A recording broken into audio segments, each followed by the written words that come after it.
Hi! Bale nangyari 'to nung linggo lang ng hapon na.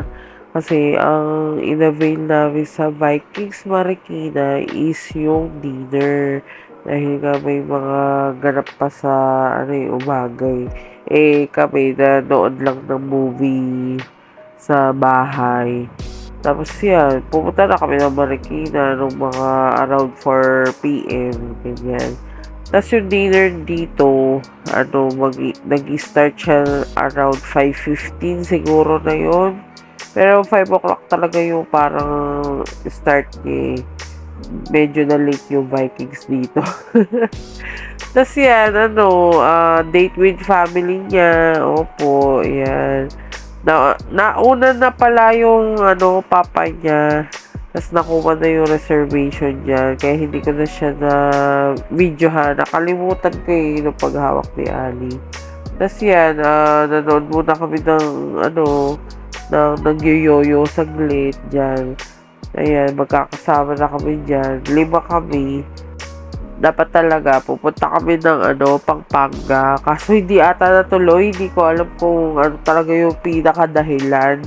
Pero nag-decide si Ali na mag-Vikings na lang dito, o diba? Kasi mas magastos talaga pag pupunta ka pa ng province. Kasi syempre yung pamasahe.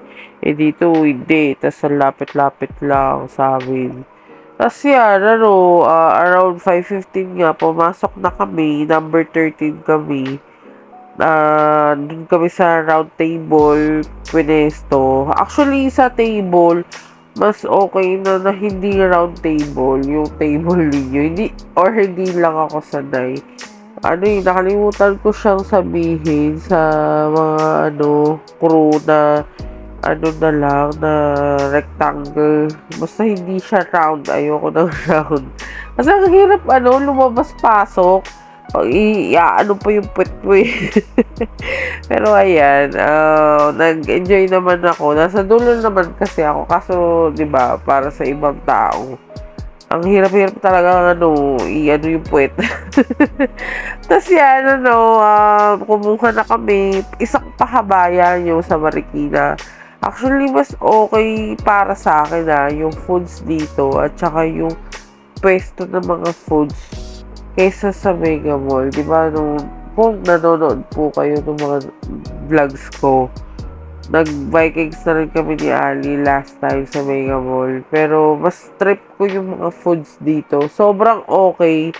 Tas maano pa sila sa sauce, mapagbigay. Mapagbigay talaga.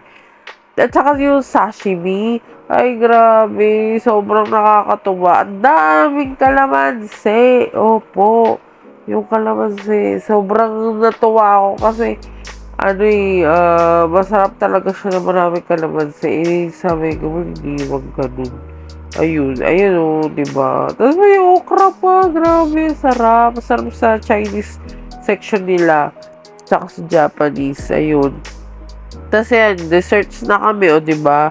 Gawa ng isang bowl lang halo-halo dyan. Grabe, daming halo-halo eh.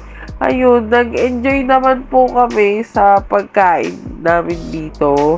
Kahit dinner, grabe, ayoko na ulitin ng dinner. Nakakabusog, opo, sobra. Tapos yan yung dessert ko, yung salad, diba? Nag-salad pa. Tapos uminom pa nga kami yan diba? Tapos yan,